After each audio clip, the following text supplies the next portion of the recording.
Welcome to the Copper Spice YouTube channel, and thanks for joining us. This talk explores if the Standard Committee made the best choice regarding the representation and storage of integers. C++20 and 2's complement. We had a client using our open source libraries, which at the time required C++17. When we announced the project was moving to C++20, he told us this was a bad decision and unacceptable. In fact, he made it clear that no C++ project should migrate to anything beyond 17 until the committee corrects their mistake of requiring 2's complement. This was a very bold statement, and we decided it was worth considering. Asking questions is a fundamental part of being a programmer. Therefore, we should evaluate if the committee made a reasonable choice. So what does it mean to use 2's complement? And where are we using it? How will this new requirement impact software development for C++ users? So many great questions. In order to discover some answers, let's take a small step back and talk about numbers. The process of writing a number using pen and paper is about writing down a sequence of digits between 0 and 9 to represent the value, since calculations are normally done in base 10. If the number is negative, we put a minus sign to the left of the digits. You can put a plus sign to indicate the number is positive. However, this is optional and usually omitted. People generally agree a positive number is implied when no sign is specified. Displaying values on a computer screen typically follows the same human-readable notation as we use with pen and paper. When we jump inside of the computer hardware, now the representation of the numbers changes. Computer values are in binary. Since binary numbers only use ones and zeros, there's no symbol available for denoting a plus or minus sign. Hardware designers had to invent a way of representing both the value itself and this value is negative or this value is positive in the bits available. Mathematicians were working on this puzzle as early as the 1940s. One constraint was to find a hardware storage representation which also makes high-speed arithmetic efficient. Since computers use binary numbers, this is what we care about. We can classify binary numbers in two different categories. The first one is an unsigned number, which includes 0 and all positive values. Examples of where we might use unsigned numbers include the size of an array, the length of a string, or the size of a file. These values are never negative.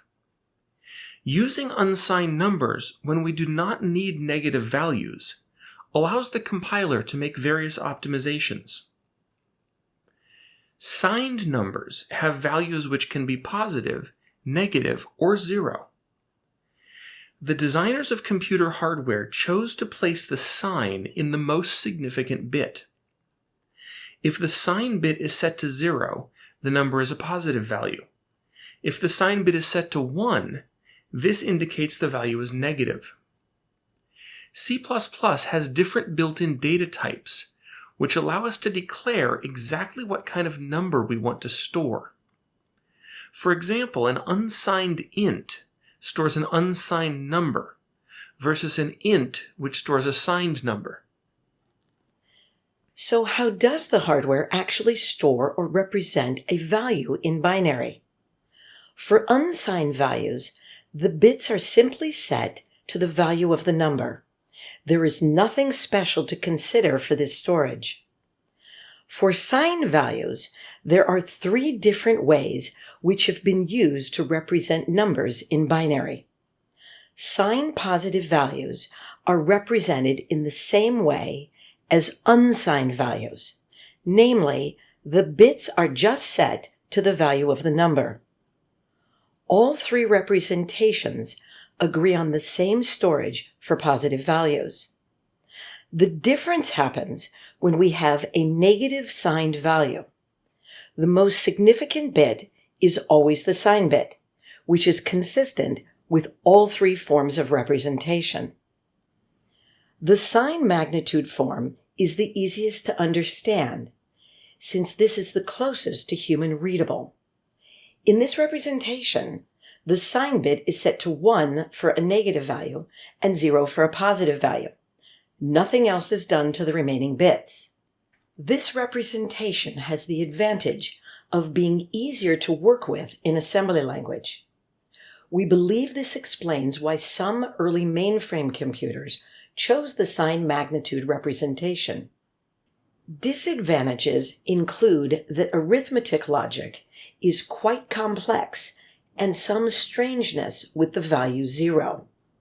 A number where the sign bit is set and all other bits are 0 is treated as negative 0, which really makes no sense. There is also a positive representation for the value 0, where all the bits are set to 0.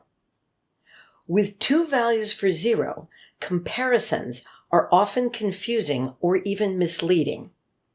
The ones complement representation defines that negative values will have the sign bit set to 1, and then every other bit is inverted or complemented. Arithmetic operations like addition and subtraction are easier to implement when compared to the sign magnitude form. However, one of the main problems with this representation is that 0 still has two valid values. The twos complement representation also defines that negative values are represented by setting the sign bit to 1. Then every other bit is inverted, and a value of 1 is added to that result. It is clearly more work to represent a twos complement negative value. However, arithmetic operations are less expensive than with either of the other two forms. A huge advantage with twos complement is the problem of two representations for the value 0 has disappeared. When the C++ committee proposed requiring the binary representation to be twos complement, it was important to verify if any current-day hardware would block this change. There were some mainframes and microcomputers designed in the 1960s which used ones complement. However, most of this hardware is either obsolete or does not run C++. The only hardware system the committee found which could potentially be an issue was one from Unisys. This turned out to be the exact hardware our client was concerned about. He was worried and upset that forcing C++20 developers to use twos complement would break existing Unisys software. After some extensive research, we discovered what he was missing. The only way to use C++ on this hardware is through an extension which supports GCC. The current Unisys documentation clearly states their build of GCC uses twos complement.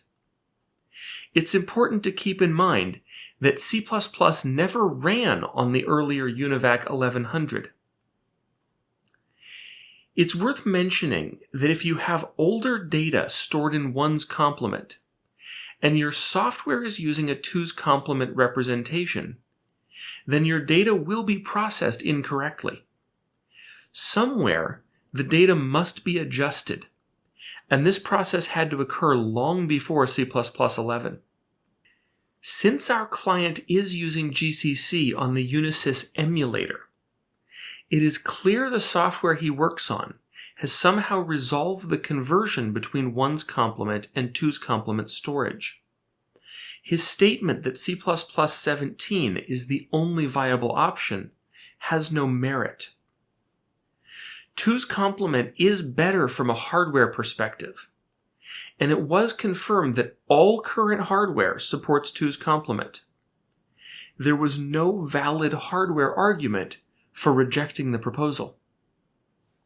The original proposal included not only requiring 2's complement representation, but also changing how signed integer overflow is resolved.